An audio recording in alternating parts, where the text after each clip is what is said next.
Good afternoon, folks, here at Society HQ, I suppose.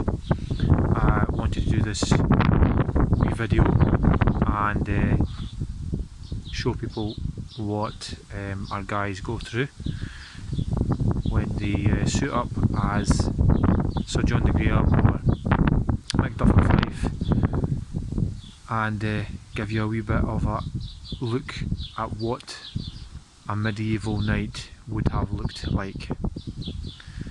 Apologies for the wind, it's potentially going to get in the way of what I'm going to say, but hopefully it won't get too bad. So what we've got here today is the kit of Sir John de Graham. This is everything that our Sir John de Graham is wearing, and believe me, it weighs quite a bit. So we are going to start at the bottom layer. So this black fabric here is called a gambeson, and it's like a quilted duvet, and it buckles right around the torso and the neck, and this gambeson comes all the way down to the waist, just below the waist, for some protection there. The gambeson's purpose is to deflect the concussive blows of swords or axes. So the blow, the impact, would be minimised to reduce breakages and fractures of the body. The arming cap here would go on the head. Again, it is similar to the gambeson, and it's simply put there to add an extra layer of protection against any blows to the head and minimise any damage there. On top of this arming cap, you would get this chainmail. The purpose of the chainmail is simple. It's to stop any penetrative damage from swords or axes or arrows. Arrows, unfortunately, you can get penetrating arrows that would simply just split the rings apart. Very, very cool, very dangerous. That's on the head. On the body, again, you would have chainmail. Now, a knight of John de Graham's calibre probably would have had every ring riveted. Ours are only butted. We're not going into battle, so we don't need it riveted to that degree, but it has been brought up on occasion that our chainmail is not riveted, and that's the reason for it. The chainmail will extend all the way down the legs. Now, I assure you the leg part of the kit is the heaviest, because it basically is fastened, lashed if you will, with a belt to the waist area. So all of this weight, all of this chainmail rests on a leather belt, and because of its weight, it pulls the leather belt forward just enough. So basically the weight is all being carried on a particular edge of the belt, which makes it rather uncomfortable, but it's also really heavy, so moving about with the leggings on is extremely difficult to do. So it requires a lot of training as a knight. At the bottom here, a knight, depending on the situation, could have spurs. They're dual purpose. Move the horse forward into battle. It can also be used to kick into your enemy's faces. You have to remember that where the knight's going to be on horseback compared to where the person on the ground is going to be, so that's a rather nasty piece of a kit. Obviously, the boots at the bottom. The chainmail comes over the boots to protect the booted area of the knight. And that's essentially the protective part of the body of a knight. Now we're talking William Wallace's era, so 13th century. Into the next century, you start to see plate armour coming into play around the elbows and knees, and then it's another century after that you start seeing plate armour as a whole. But right now, knights are wearing chainmail during Wallace's time, and that goes for everybody. A lot of the errors that have been bandied about or misinformation is that Scottish knights were somehow the poor country cousins of the English and never had this level of kit, but that's simply not true. Knights from Germany, France, Scotland, Wales, England all looked pretty much the same depending on how much money that particular knight had. The only difference that you could tell from one knight to another was simply his coat of arms, or his heraldic shield.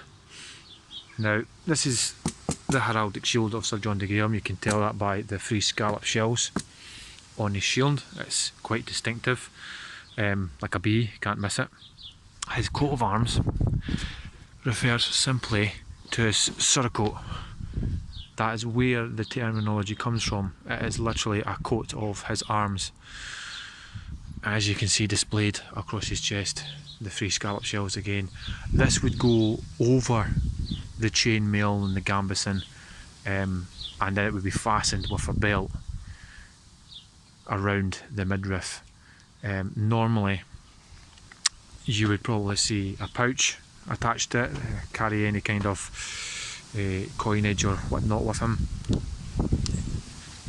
On his belt you would expect to see his sword attached.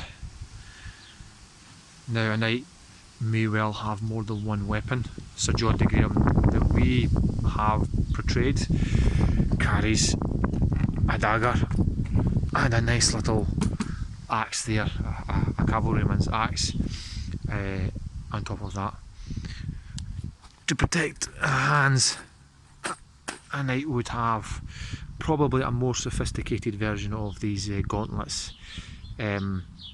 If truth be told, the chainmail probably would be encompassing a lot more of the armour, but it's the best that we've got currently, and it's one of the items that we're looking to upgrade in the future.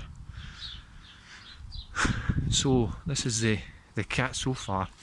On the head, yeah, like I said, you'll have the chainmail, and underneath the chainmail you'll have the arming cap, but on top of all of that you will have a helmet.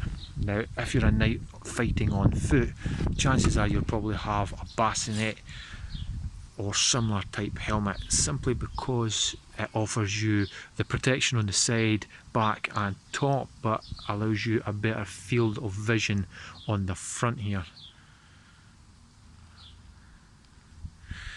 On horseback, you may expect to see something like the Great Helm, or there's quite a variation of different helms, the barbute, for example, or a visored bassinet. You might be able to see a visored version of that. The reason why you would probably not see a knight on foot fighting with this, unless he's came off his horse, is simply the field of vision here is quite limited.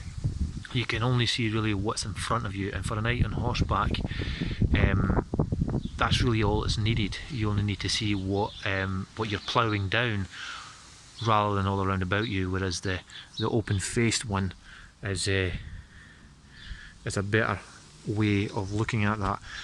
Also, I'll just show you this now so that you have a better understanding of the reasons for this.